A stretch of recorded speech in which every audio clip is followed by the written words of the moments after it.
하나님의 말씀은 신약 히브리서 12장 5절부터 13절 말씀 봅니다. 신약 성경 366면입니다. 히브리서 12장 5절 말씀부터 교독합니다. 또 아들들에게 권하는 것 같이 너희에게도 권면하신 말씀도 잊었도다. 일러스되 내 아들아 주의 징계하심을 경히 여기지 말며 그에게 꾸지람을 받을 때 낙심하지 말라.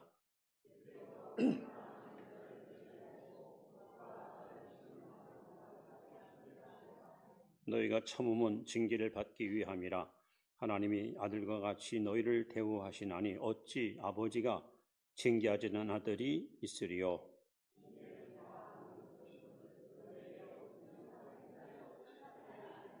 또 우리 육신의 아버지가 우리를 징계하여도 공경하였거든 하물며 모든 영의 아버지께 더욱 복종하며 살려하지 않겠느냐.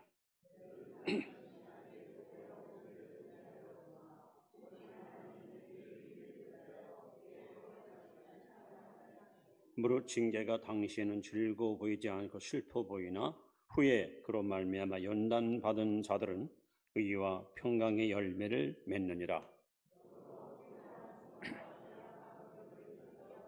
같이 봅니다. 너희 발을 위하여 굳은 길 만들며 저는 다리로 하여금 어그러지지 않고 고침을 받게 하라. 아멘. 늘 믿음으로 승리하시 바랍니다.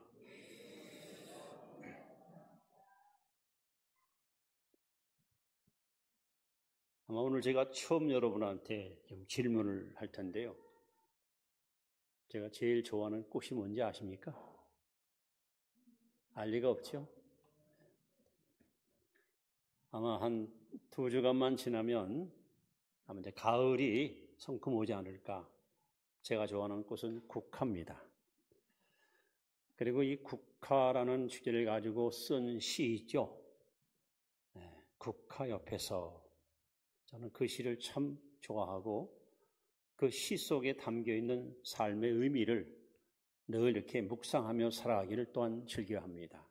서정조 시인이 쓴 국화 옆에서 한 송이 국화꽃을 피우기 위해 봄부터 서쪽새는 그렇게 울었나 보다. 한 송이 국화꽃을 피우기 위해 천둥은 먹구름 속에서 또 그렇게 울었나 보다.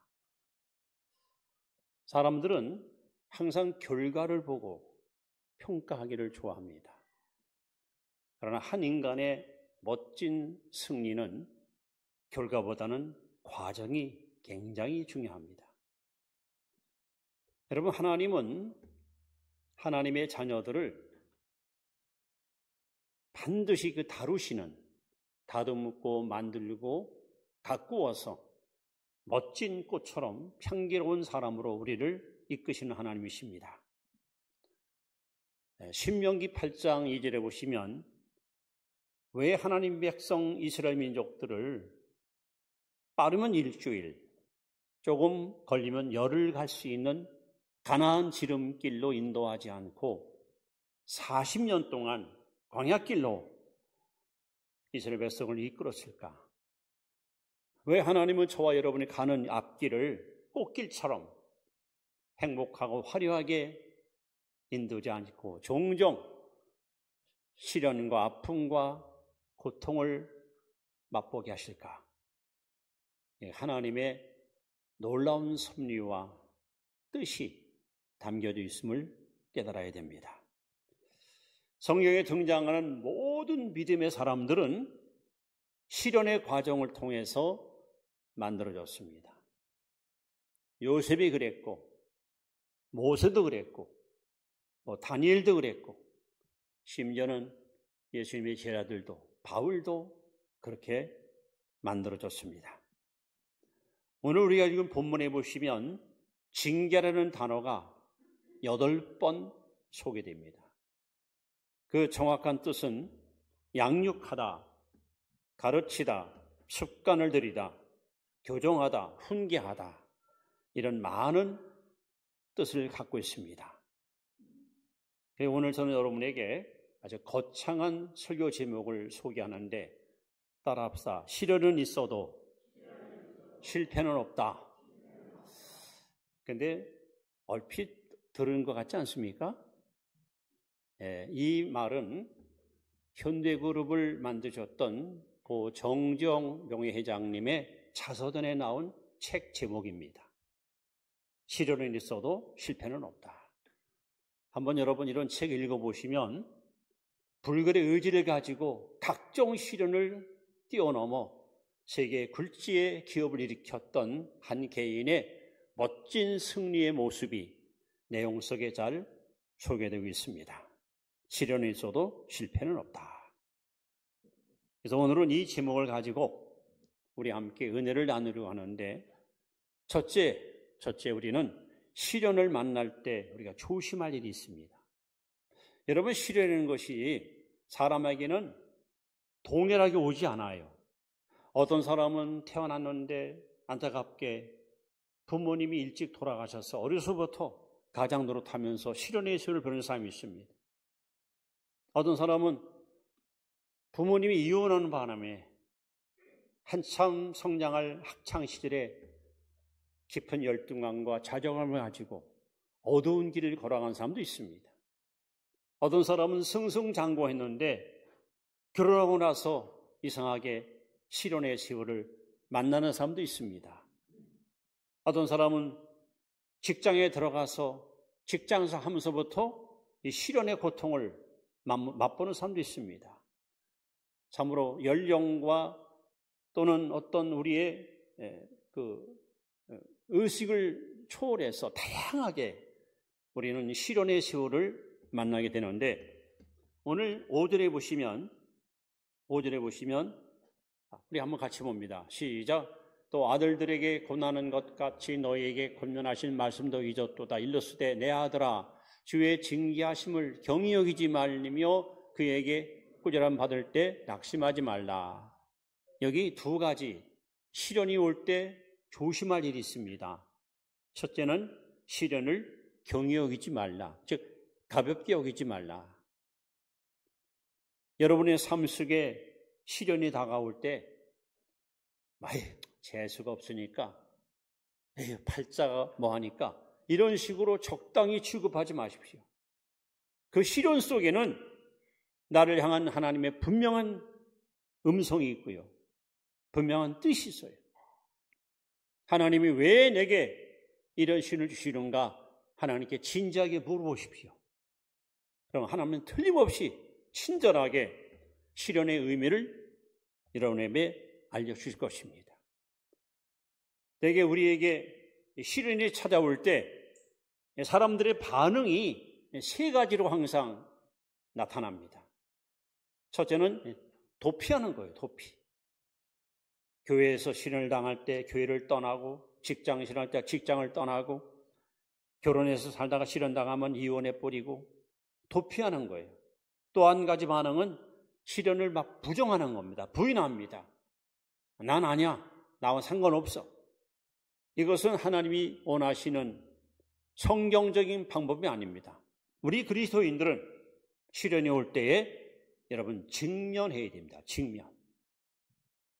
왜냐하면 요한 1서 5장 4절에 대저 하나님께로 난 자마다 세상을 이기느니라. 세상을 이기면 이것이니 우리의 믿음이니라. 하나님은 저 여러분에게 시련이 많은 세상에서 하나님이 주시는 믿음을 가지고 이기고 승리하기를 원하십니다. 그래서 우리가 시련을 당할 때에 여러분 가볍게 여기지 마십시오. 또 한 가지 뭐라고 말씀입니까? 낙심하지 말아라. 낙심하지 말아라. 여러분 시련을 당할 때 낙심하지 마십시오. 내 인생은 이제 여기서 끝나나 보다. 나는 결국 이렇게 살다가 종치나 보다. 여러분 절대 낙심하지 마십시오. 이 낙심은 마귀가 여러분과 저를 무너뜨려 사용하는 마귀의 강력한 무기입니다. 누가복음 18장 1절에도 항상 기도하고 낙심하지 말라. 예수님께서 말씀하지 않습니까? 낙심이 말 그대로 마음이 떨어지는 거예요. 마음이 주저앉는 거예요. 여러분, 하나님 살아계심을 믿으십니까? 나와 함께 계심을 믿으십니까? 내 기도 들어주심을 믿으십니까? 하나님을 믿는 믿음이 있다면 시련을 당할 때 절대 낙심하지 마십시오. 그리고 무엇보다도 시련을 당하다 보면 사람이 마음이 자꾸 완악해져요. 강팍해져요. 마음이 굳어져요. 그러다 보면 나도 모르게 내 입에서 하나님 살아계시면 내가 왜 이런 일을 당해야 돼? 내가 무슨 죄진 것도 아닌데 왜 내게 하나 이런 고난을 주시는 거야? 이렇게 불평과 불만의 마음이 나와요. 여러분, 이거 조심해야 됩니다. 로마서 8장 28절 말씀을 잘 기억하십시오. 하나님을 사랑하는 자, 곧 그 뜻대로 부르심을 입은 자들에게는 모든 것이 합력하여 선을 이루느니라. 여러분, 하나님 사랑하시죠? 하나님 뜻대로 우리는 부름받았어요. 하나님께서는 저 여러분에게 항상 햇살만 주는 게 아니에요. 먹구름도 끼고 찬바람도 불고 눈보라도 치고 하나님이 모든 것을 다 주관하셔요. 그래서 우리로 하여금 모나지 않고 기울이지 않고 치우치지 않고 올곧고 균형 잡힌 인격과 신앙의 사람으로 우리를 세우시기 위해서 하나님은 저와 여러분에게 때로는 낮, 때로는 밤, 때로는 겨울, 때로는 봄, 이렇게 우리의 앞길을 은혜롭게 이끄시는 하나님이십니다. 하나님은 모든 것이 합력하여 선을 이루게 하신 하나님이십니다. 여러분, 이 하나님을 신뢰하시고 시련을 만날 때 경히 여기거나 낙심하거나 마음이 완악해서 부정적인 말이나 부정적인 불신의 행동은 삼가면 좋을 듯 싶습니다. 두 번째 받을 교훈이 뭐냐? 여러분, 시련의 가치를 깨달아야 돼요. 시련의 가치. 자, 8절 말씀을 다 같이 한번 읽습니다. 시작. 징계는 다 받는 것이거늘 너희에게 없으면 사생자요 친아들이 아니니라. 자, 우리 과일 농사 짓는 분이 계십니다. 이제 농사가 끝나고 난 겨울이 되면 또 해가 바뀌면 가서 전지합니다. 전지. 저는 가끔씩 그 전지할 때 저 아까운 가지 왜 저기 자를까? 저런 가지를 놔두면은 열매를 많이 맺을 텐데. 근데 과수하는 분들은요, 조금도 망설임 없이 과감하게 나무 가지를 다 잘라버립니다. 나무가 미웠습니까? 옛날 우리 스승들은 제자가 잘못하면 회초리 가지고 종애를 쳤습니다. 제자가 미웠습니까? 자녀들이 격기로 갈 때 부모들이 꾸지람을 하고 야단을 치고 훈계합니다. 자식이 미웠습니까? 오늘 하나님 뭐라고 말씀해요? 하나님은 아무에게나 시련을 주지 않습니다. 하나님은 아무나 징계하지 않습니다. 하나님이 징계하는 사람은 딱 한 가지, 살아난 자. 살아난 자를 주님 징계하십니다. 내가 지금 잘못되기로 하는데 불구하고 하나님이 징계하지 않는 거, 여러분, 그것은 축복이 아니라 저주입니다. 내가 하나님의 뜻을 거스릴 때 하나님이 매를 내서라도 나에게 징계할 때 이것은 사랑이고 축복입니다. 그래서 우리는 시련을 당할 때 시련의 가치를 우리는 깨달아야 돼요. 잠언 17장 3절에 보시면 도가니는 은을, 풀무는 금을 연단하거니와 나 여호와는 마음을 연단하느니라. 하나님은 저 여러분의 마음을 연단시켜서 예수님의 온유하고 겸손한 마음을 본받아 살도록 이끄시는 분이 하나님이십니다. 여러분, 성경 읽어보시면 특히 신명기 32장에 보시면 하나님이 이스라엘 백성들을 아까 말씀한 대로 지름길이 아닌 광야길로 이끌어요. 왜 그랬을까요? 여기 놀라운 주님의 말씀이 있습니다. 내가 너희를 독수리같이 너희들을 이끌었다. 독수리같이 훈련했다. 여러분, 독수리는 조류의 왕입니다. 독수리는 높은 절벽이나 아주 위험한 곳에다가 집을 짓고 거기다가 알을 낳아서 부화시킨 다음에 자기 그 깃털을 뽑아서 둥지를 따뜻하게 보금자리를 만들어 놓고 거기다가 이제 새끼를 부양해요. 이제 새끼가 이제 알을 까고 나와서 부리가 생기고 조금 이렇게 움직일만 하면 어느 날 갑자기 애미가 와서 둥지에 있는 따뜻한 깃털을 사방으로 다 날려버립니다. 그러면 이 새끼들은 화가 나는 거예요. 엄마, 이 보금자리가 얼마나 따뜻한데 왜 위험하게 깃털을 날려버냐고. 엄마는 아랑곳 하지 않고, 그 다음에 또 어릴 때는 먹이를 갖다가 찢어서 입에 넣어뒀는데 어느 정도 크면은요 그냥 툭 던져놓고 어디가 날아가 버립니다. 그냥 자기 스스로 먹이를 잡아먹어야 됩니다. 그러다 어느 날 갑자기 애미가 날라와서 둥지를 전부 흩어버립니다. 그럼 새끼들은 자기가 안락을 누릴 수 있는 공간이 없어져요. 어쩔 수 없이 나무가지에 매달려서 거기서 잠을 자야 됩니다. 그러면서 다리에 힘을 키웁니다. 이제 부리가 나고 날개가 어느 정도 커지게 되면 독수리가 무시무시한 훈련을 시도합니다. 갑자기 새끼 앞에 나가와서 날개를 휘날리며 등에 탈하고 시합니다. 새끼는 멋모르고 엄마가 나를 데리고 오리 소풍을 한 줄 알고 기분 좋게 어미 등에 올라앉고 먼 창공으로 치서 올라갑니다. 와, 세상이 이렇게 넓게 보인다. 와, 아름답다. 와, 산도 들도 강도 맛이. 그런데 갑자기 높은 창공에 올라갔던 독수리 애미가 새끼를 이 공중으로 냈다 집어 던져버립니다. 그럼 새끼는 막 땅바닥에서 떨어지면서 엄마 살려달라고 아우성칩니다. 그러다가 새끼는 살기 위해서 난리를 피고 막 포닥포닥거립니다. 그래서 땅바닥에 떨어질 찰나에 애미가 날라와서 낚아채가지고 또 공중으로 올라가서 또 집어던집니다. 하루에도 막 수십 번씩 이 훈련을 계속시키는 거예요. 이러다 보니까 독수리 새끼의 날개가 근육이 생기고 힘줄이 힘이 생기고, 그래서 이 독수리 날개는 어떤 태풍이 불어와도 부러지거나 요동치지 않는 아마 가장 강한 날개 힘을 유지합니다. 결국 조류의 왕이 되기 위해서 이 다른 새들은 이런 훈련이 필요 없지만 독수리만큼은 가장 힘들고 어려운 훈련 과정을 통과한 후에 조류의 왕으로 저 창공을 휘휘 젖으며 유유히 날아갑니다. 여러분, 태풍이 불고 바람이 몰아치는 날 모든 새들은 무서워서 겁이 나서 굴 속으로 아니면 바위 틈으로 스며들었는데 유유히 그 태풍을 벗삼아 하늘을 날아가는 유일한 새 한 마리, 독수리가 있습니다. 하나님은 저와 여러분들을 연단을 시켜서 시련을 통해서 이렇게 강하고 이렇게 흔들림이 없는 반석 같은 믿음의 사람으로 우리를 세워가신 하나님이십니다.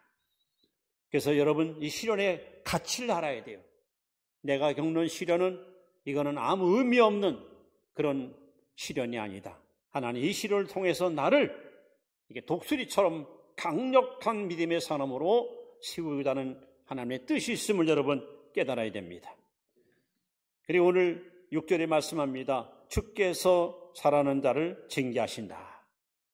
여러분이 지금 시련을 겪는 얘기는 하나님이 나를 사랑하는 것을 보여주는 증거물이에요. 하나님 눈밖에 벗어난 사람들에게는 이런 시련도 안 줘. 그러나 시련이 크면 클수록 하나님의 기대가 크다는 얘기고, 이 시련을 통해 여러분들을 하나님이 아름다운 모습으로 세운 데는 분명한 계획이 있음을 여러분이 깨달으시고, 우리는 어떤 시련과 역경이 와도 하나님 앞에 원망과 불평의 마음을 접고 여러분 범사에 감사하시기 바랍니다. 그래서 오늘 11절에 보시면 이렇게 말씀합니다. 무릇 징계가 당시에는 즐거워 보이지 않고 슬퍼 보이나, 그러면서 그로 말미암아 연단받은 자들은 의와 평강의 열매를 맺느니라. 들에 가시면 지금 표가 이렇게 막 펴가지고 서서히 이제 열매 맺기 시작합니다. 곡식도 그렇고 나무 한 그루도 그렇습니다. 여러분, 나무 한 그루가 좋은 제목이 되려면 매일 햇살만 바른다고 좋은 제목 되는 게 아니에요. 뜨거운 때학빛도 견뎌야 돼요. 그 차가운 찬바람도 견뎌야 돼요. 때로는 태풍도 견뎌야 됩니다. 이런 모든 걸 견딘 나무가 나중에 굵직하고 좋은 제목이 되는 것처럼 우리의 믿음도 우리의 인격도 하루아침에 형성되는 것이 아닙니다.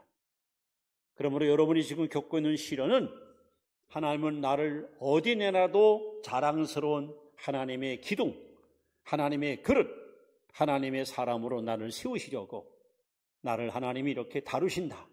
이 사실을 여러분 기억하시면서 시련을 당할 때에 오히려 하나님께 감사하시면서 더욱 주를 굳게 보여잡고 주님과 동고동락하는 삶을 살아갈 수 있기를 주 이름으로 축원합니다. 세 번째, 우리는요, 시련의 결과를 주목할 필요가 있습니다. 자, 10절 말씀을 우리 다 같이 한번 읽습니다. 시작. 그들은 잠시 자기의 뜻대로 우리를 징계하였거니와 오직 하나님은 우리의 유익을 위하여 그의 거룩하심에 참여하게 하시느니라. 하나님은 왜 우리에게 시련을 주십니까? 우리의 유익을 위하여. 그리고 가장 중요한 게 뭐냐? 하나님의 거룩함에 참여시키려고. 여러분, 사람들이 시련을 당해야 내 안에 있는 영혼의 때도 닦아지고 불순물도 사라지고 내 안에 있는 격가지도 잘라지고 필요 없는 옛 구습 껍데기도 벗겨지고, 그래서 정말 멋진 아름답고 영광스러운 새로운 피조물로 하나님 앞에 우리가 세움받게 되는 겁니다. 이 시련을 잘 통과해서 위대한 승리를 우리에게 보여줬던 증인이 있습니다. 그에게 나오는 인물 중에 여러분 욥을 아십니다. 욥. 아마 욥과 같은 시련 겪은 사람이 성경에 있을까요? 얼마나 욥은 행복한 인생을 살았습니까? 믿음은 좋지요. 자녀 열 너무 잘 자랐어요. 유복합니다. 재물도 많습니다. 명예도 있습니다. 동방의 의인입니다. 모두가 부러워할 만큼 칭찬받을 만한 인물 중의 인물입니다. 그런 욥이 어느 날 갑자기 상상을 초월하는 어마무시한 시련을 만납니다. 단 하루 만에 그 많은 재산이 풍비박산돼서 알거지가 되고 아들 7, 딸 3이 한 장소에서 압사당해 죽어버리고 건강한 몸에 악창이 나서 병고에 쓰러져 주저앉게 되고 믿었던 아내는 남편을 악담하며 도망가 버리고 친척, 가족, 이웃들이 와서 조롱하고 아이들이 무시하는 인간으로서는 견딜 수 없는 극심한 시련을 욥기가 만납니다.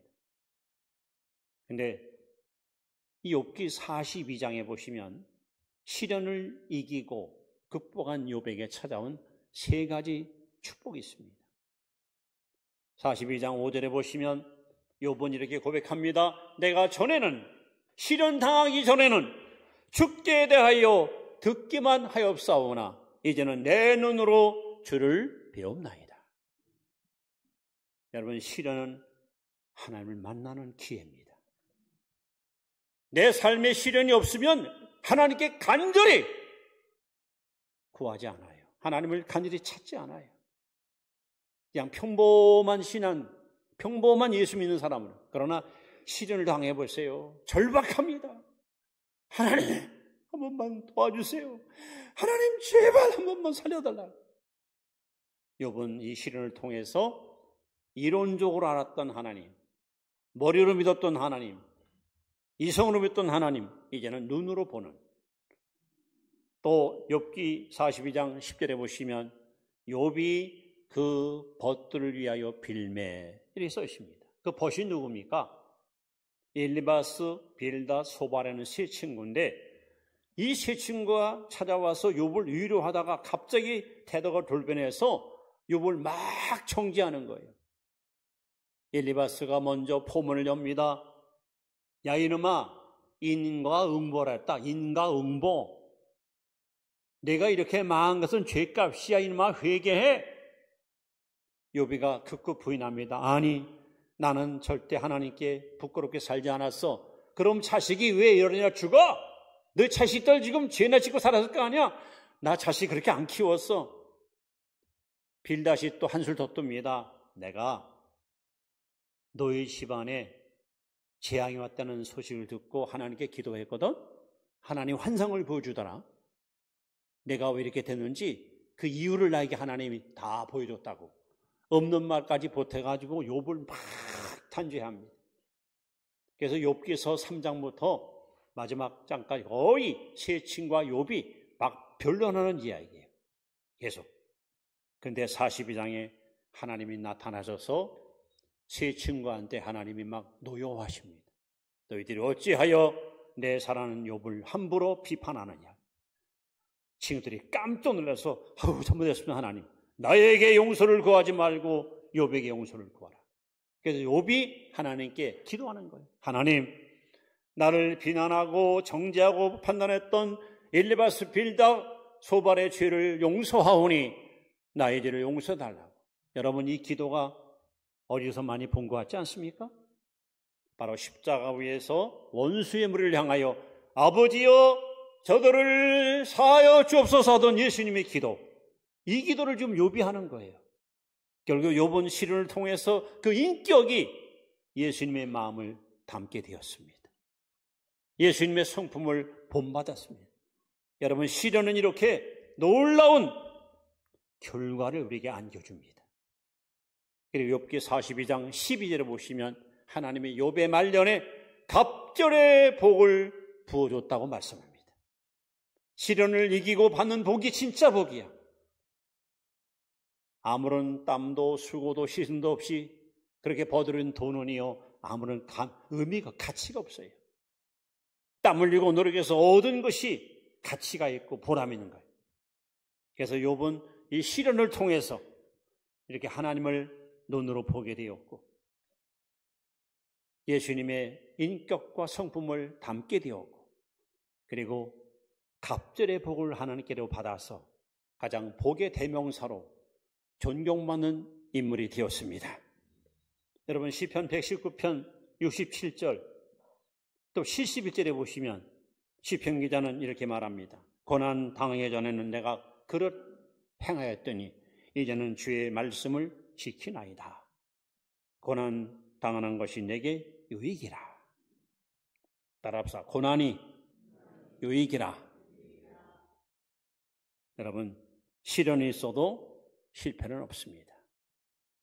우리 그리스도인들은 하나님의 내 아버지시고 예수님이 나의 구주시고 성령님이 내 몸 성전 삼고 내 안에 거하시기 때문에 우리는 절대로 실패하지 않습니다.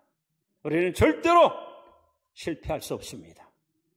비록 시련이 정도의 차이는 있지만 또 견딜 수 없을 만큼 힘들 때도 있지만 여러분 시련은 있어도 절대 실패는 없는 것이 바로 하나님이 자녀들에게 주시는 분명한 축복의 약속입니다. 이제 이렇게 말씀을 마무리합니다. 여러분 욥기 23장 10절 말씀을 오늘 마음에 잘 담고 기쁨으로 돌아가시 바랍니다. 우리 다 같이 이 말씀을 크게 한번 외쳐 봉독합니다. 시작. 그러나 내가 가는 길을 그가 아시나니 그가 나를 단련하신 후에는 내가 수민군같이 되어 나오리라. 내가 가는 길을 그가 아시나니. 여러분 가는 인생길 아세요? 내일 내 인생에 어떤 일이 일어날지 여러분 아십니까? 9월 달에는 10월 달에는 나에게 어떤 일이 일어날까 여러분 아십니까? 우리는 몰라요. 나의 가는 길 나 몰라요. 저도 몰라요. 여러분도 모를 거예요. 그러나 하나님은 아십니다. 하나님은 아십니다. 나의 가는 길을 오직 한 분, 하나님은 아십니다. 그럼 하나님께서 내 가는 길을 아시는데 왜 나에게 시련을 주시는가? 여러분을 지금 단련시키는 거야. 단련. 제가 말씀하잖아요. 대장장이가 쇳덩어리를 풀무에 놓고 풀질해서 그 쇠붙이를 쇳덩어리에 올려놓고 많이 얻어맞은, 많이 망치로 얻어맞은 그 쇳덩어리가 나중에 날렵한 칼이 되고 연장이 되는 것처럼 하나님께서 여러분 시련을 통해서 여러분 가족을 단련시키는 거야. 그래서 우리로 하여금 순금처럼, 순금, 사금이 아니라 순금, 어디 있느라도 하나님의 자랑거리, 하나님 앞에 보배로운 존재, 존귀한 존재. 봐라, 내 자녀다, 내 백성이다, 내가 택한 나의 족속이다. 여러분, 우리 모두 하나님 앞에 이렇게 자랑거리로 살아갈 수 있도록 하나님께서는 여러분 가족에게 시련을 허락하시는 겁니다. 그러면 오늘 욥기 23장 10절 말씀, 나의 가는 길을 오직 그가 아시나니 나를 연단하신 후에는 내가 승하신 나오리라. 이 말씀을 여러분 평생 믿음으로 부여잡고 이 말씀으로 위로와 용기 얻기 바라시며, 또 오늘 이 설교 제목 한 번 더 하시면 우리 외칩니다. 시련은 있어도 실패는 없다. 믿습니까? 내 인생에 시련은 있어도요, 절대 예수 믿는 사람은 실패하지 않습니다. 나의 할 길 다 가도록 예수 인도하시니 내 전에 있는 긍휼을 어찌 의심하리요. 믿음으로 사는 자는 하늘 위로 받겠네. 무슨 일 만나든지 만사형통하리라. 나의 길 다 가도록 예수 인도하시니 어려움이 당할 때 족한 은혜 주시네. 우리가 부르는 찬송처럼 좋으신 하나님을 여러분 신뢰하면서 지금 어떤 시련의 찬바람을 여러분이 맞이하고 있고 어떤 시련의 어떤 골짜기에서 힘든 인생을 걸어가십니까? 여러분, 시련은 있지만 실패는 없습니다. 하나님은 반드시 저와 여러분들을 끝까지 책임져 주셔서 빌립보 1장 6절 말씀에 너희 안에 착한 일을 시작하시니가 그리고 예수의 날까지 일들을 확신한다는 약속대로 하나님의 선한 손길이 여러분을 끝까지 우리를 보호하고 책임지고 이끌어 가실 것입니다. 주 안에서 믿음으로 승리하시기를 축원합니다. 기도하겠습니다. 하나님, 우리가